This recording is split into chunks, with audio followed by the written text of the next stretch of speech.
Today, Governor Hickenlooper defended his decision about another controversial issue. So late yesterday, he vetoed a new law that would have removed conflicts of interest on the state's Sex Offender Management Board, a law that followed a series of Contact 7 investigations. Chief investigative reporter Tony Kowaleski followed the money and the decision surrounding an owner of one of the state's largest polygraph companies. Some are saying the fox is running the hen house and your business is the fox. Well, then you probably need to talk to different people. Our investigation questioned the optics of an apparent conflict of interest. I think Mr. Jenks has a conflict of interest. He's the chairman of the SOMB Polygraph Committee. That's the fox guarding the hen house. A retired judge and a local attorney questioned the conflict raised by these numbers. The polygraph company, owned by a powerful member of the Sex Offender Management Board, billed the state of Colorado more than $750,000 for polygraphs during a recent 2-year span, cashing in on more than 35% of all public dollars spent on polygraphs,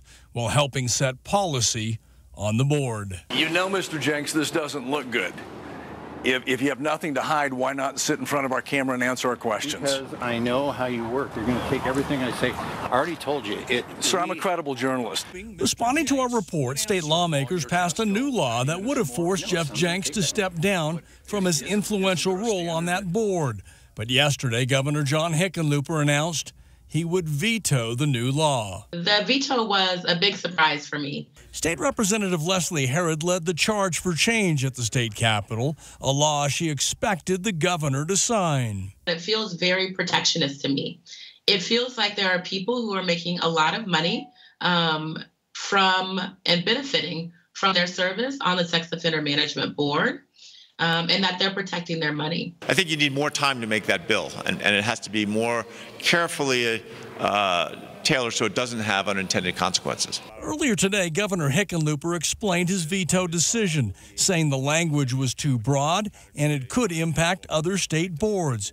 He also said our investigation raised important issues about conflicts that the state must now address. We heard the point loud and clear, and I guarantee you that they will be going through not just the Sex Offenders Board, but going through every board and really redoubling, making sure everyone understands what a conflict of interest is. So while state regulators take a closer look, state lawmakers must now regroup. I will tell you that that does not mean this is over. The bright light of accountability has not stopped with that veto. The governor has called for a thorough conflict of interest review, and Representative Herod has asked for a complete audit of the Sex Offender Management Board. Our calls to Jeff Jenks for comment on this latest development were not returned. Ann?